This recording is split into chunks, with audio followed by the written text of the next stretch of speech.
Tristan dan Christian berdiri di taman belakang rumah. Isam, sang ayah menyuruh mereka untuk berbicara masalah mereka berdua.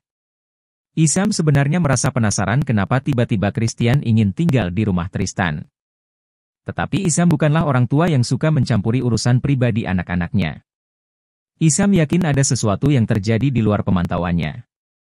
Tristan mengajak Christian bicara berdua di taman belakang. Selama 10 menit lebih mereka hanya saling berdiam. Sampai akhirnya Tristan membuka suara lebih dulu. Apa sebenarnya maksud kakak?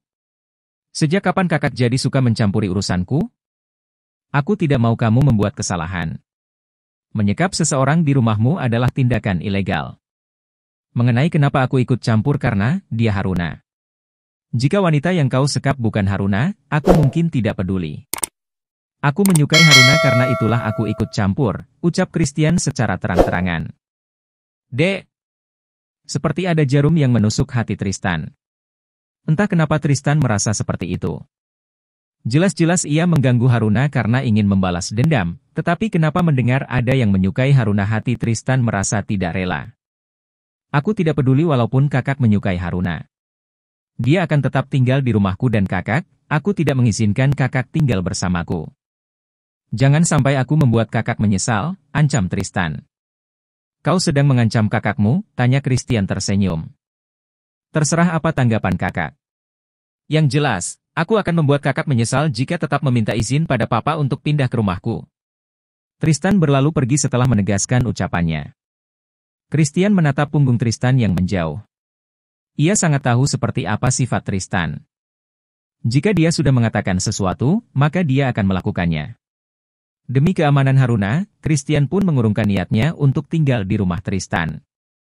Christian akan mencoba cara lain untuk membantu membebaskan Haruna.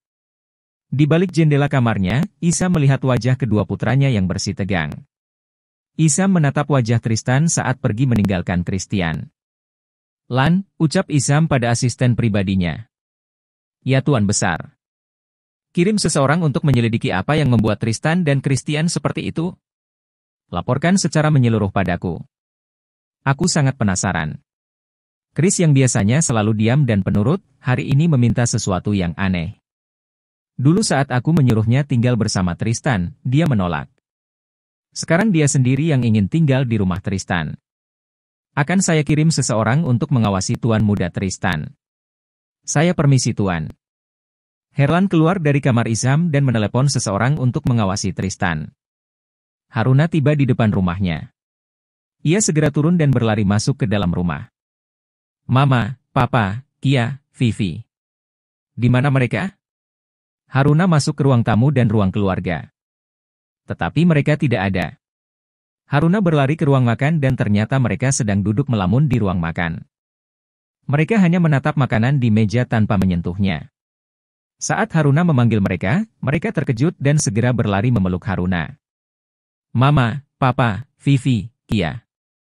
Haruna. Kamal dan Anggi menyahut bersamaan. Kakak, ucap Vivi. Mama.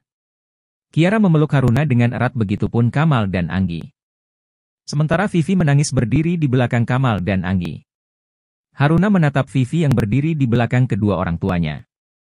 Ia pun melambai memanggil Vivi agar mendekat dan mereka berempat memeluk Haruna bersamaan. Mereka berpelukan erat seolah Haruna telah pergi bertahun-tahun lamanya. Mereka melepaskan pelukannya dan mengajak Haruna duduk. Kamu baik-baik saja kan sayang? Tanya Anggi. Haruna baik-baik saja. Tristan hanya menyuruh Haruna memasak untuknya. Haruna juga masih diizinkan bekerja di bank. Jika Mama, Papa, Vivi atau Kia kangen, datang saja ke bank di jam istirahat. Sekarang Haruna harus kembali bekerja, kalian jangan bersedih lagi. Lanjutkan hidup dengan semangat agar kita segera bisa melunasi hutang dan terbebas dari Tristan, ucap Haruna. Papa tenang kalau dia tidak berbuat macam-macam padamu. Papa akan bersemangat membuka kembali kedai kita dan mengumpulkan uang untuk membayar hutang kita. Vivi juga akan mencari pekerjaan dan menabung Kak. Mama tidak bisa membantu kalian, hiks. Anggi terisak mendengar ucapan mereka. Apalah daya, Anggi sudah tidak bisa mencari pekerjaan. Fisiknya yang lemah membuat dia hanya bisa melakukan kegiatan ringan saja di rumah. Haruna memeluk Anggi dan memberinya semangat. Mama juga sangat membantu. Mama harus membantu Vivi dan Papa agar selalu sehat dengan makanan bergizi dan menyehatkan. Percayalah, kita bisa melalui ini semua, ucap Haruna. Haruna pun pergi setelah kembali berpelukan dengan keluarganya. Ia kembali ke tempat kerjanya dengan taksi yang sama.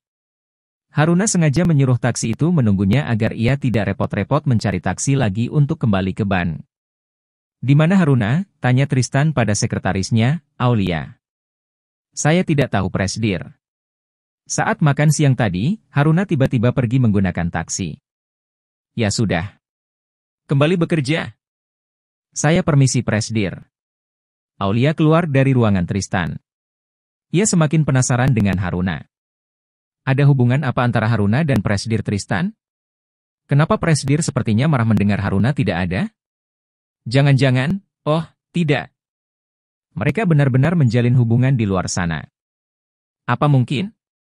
Aulia menceracau sendiri sambil memandang lurus ke arah laptop. Aulia melihat Haruna selalu terlihat kesal saat melihat wajah Tristan karena itulah Aulia berpikir Haruna dan Tristan mungkin sedang bertengkar. Tristan menatap layar laptop dan memperhatikan meja teller tempat Haruna bekerja masih kosong. Ia melirik jam dinding, waktu istirahat makan siang sudah berlalu. Sudah jam 1:15 dan Haruna masih belum datang. Setelah jam 1:30 siang, Haruna baru datang. "Siapkan surat pemecatan untuk Haruna," ucap Tristan dengan marah sambil memerintah pada Levi. "Baik Tuan Muda."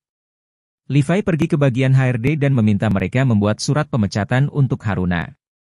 "Pak Levi, bukankah sebelum memecat seorang karyawan harus ada surat SP dulu? Kami mana mungkin langsung memecat Haruna karena satu kali terlambat," ucap Nadia, kepala HRD.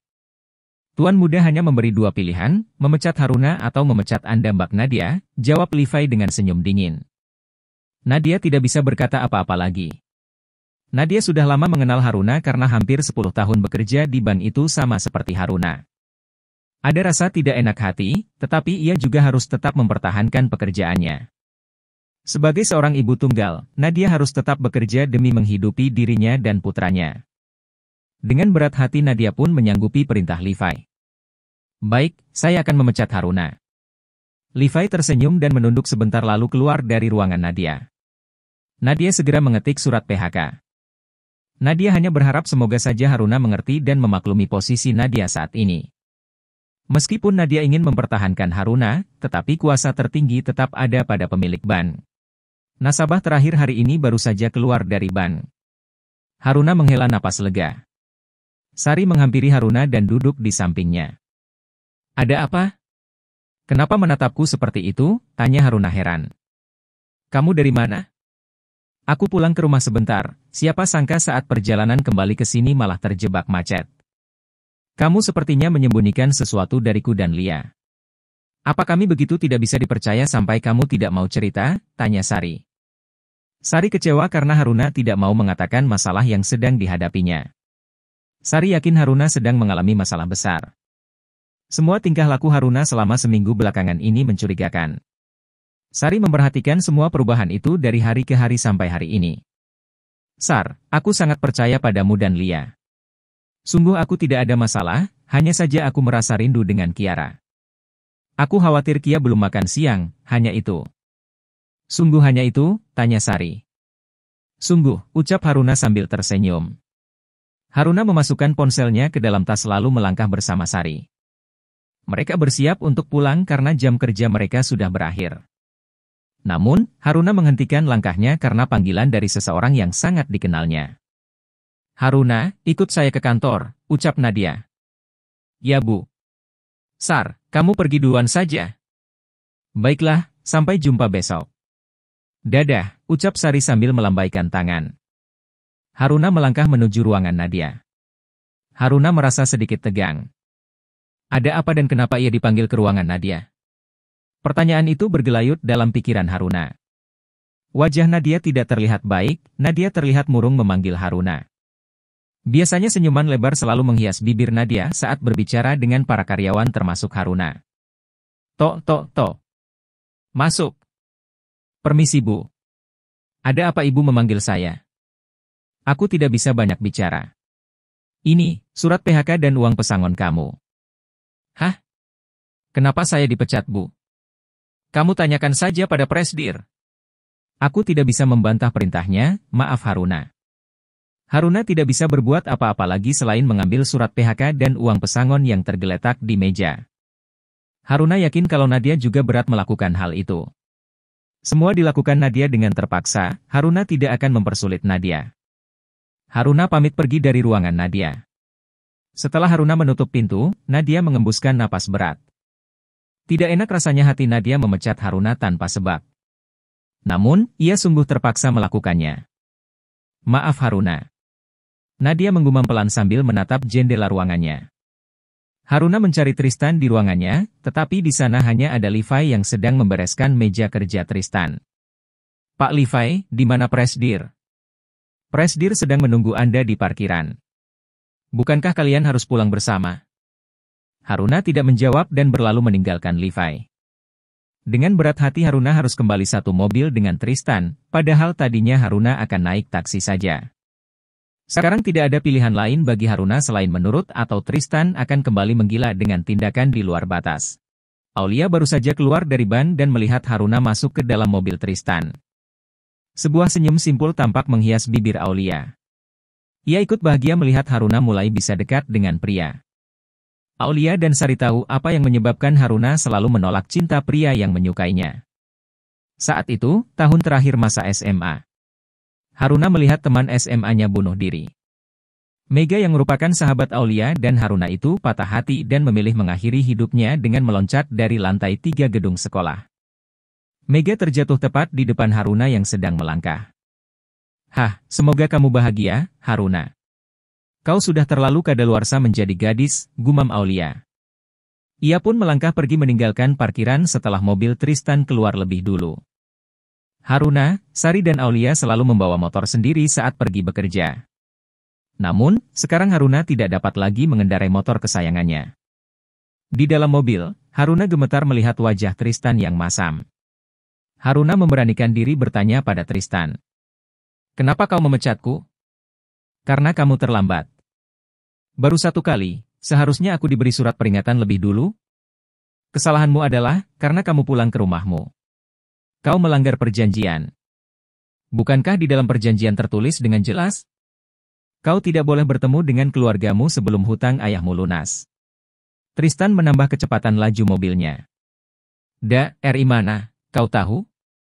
Apa kau pikir aku bodoh? Aku menyuruh orang untuk mengawasimu selama 24 jam penuh. Meskipun kau sedang di rumah, kau tidak lepas dari pengawasanku, ucap Tristan mengintimidasi. Mereka tiba di parkiran rumah Tristan. Tristan menarik tangan Haruna dengan kasar dan membawanya ke kamar. Mulai sekarang, kau hanya akan diam di kamar ini dan tidak akan bisa keluar dari rumah ini. Tristan mengunci kamar Haruna. Tristan! Buka pintunya. Kau tidak bisa melakukan ini padaku. Tristan! Haruna berteriak sambil menggedor daun pintu yang tertutup rapat. Merasa usahanya sia-sia belaka, Haruna menggelosor dan duduk bersandar di pintu. Haruna menangis terseduh-seduh. Mulai saat ini, Haruna benar-benar menjadi tawanan di rumah Tristan. Entah sampai kapan Haruna bisa bebas. Uang 2 miliar bukanlah jumlah yang kecil untuk keluarga Haruna. Haruna tidak yakin kalau keluarganya bisa menebus Haruna dari tangan Tristan. Sementara Tristan sedang menelpon Levi dan memerintahkannya untuk mempekerjakan kembali para asisten rumah tangga dan juga para pengawalnya. Besok pagi, mereka harus sudah kembali bekerja di rumah ini. Satu hal lagi, tambah beberapa pengawal di rumahku. Pastikan mereka menjaga Haruna 24 jam penuh. Baik Tuan Muda. Tristan memutus panggilan telepon dan pergi ke kamar mandi. Tristan berendam di air hangat dan mengingat kembali ucapan Christian. Tristan tidak tahu apa yang terjadi dengan dirinya. Saat mendengar Christian mengatakan menyukai Haruna, ada perasaan marah yang tidak bisa diartikan oleh pikirannya. Ada apa denganku? Tristan mengusap wajahnya yang basah. Ketika Tristan menutup mata, bayangan akan lembutnya bibir Haruna menari-nari di pelupuk mata. Tristan segera membuka matanya kembali. Sial! Ada apa denganku? Apa karena sudah seminggu ini aku tidur sendiri, gumam Tristan. Tristan memang sudah seminggu terakhir ini tidak tidur dengan wanita. Biasanya setiap pulang kerja, Tristan akan menelpon seorang mami untuk mengirimkan wanita malam ke rumahnya. Untuk menuntaskan hasratnya, Tristan menelepon klub malam yang biasa menyediakan wanita untuknya. Ia lalu segera membilas tubuhnya dan memakai handuk kimono, duduk menunggu wanita pesanannya datang. Ia duduk di ruang tamu ditemani segelas anggur merah dan sebungkus rokok. Ia menyulut sebatang rokok dan menyisipkannya di antara bibir. Tristan mengembuskan asap rokok yang dihisapnya. Ia merasa tertekan sekali hari ini. Hasratnya begitu menggelora saat membayangkan bibir Haruna, tapi dia sudah mempunyai tekad untuk membuat Haruna naik ke ranjangnya dengan sukarela.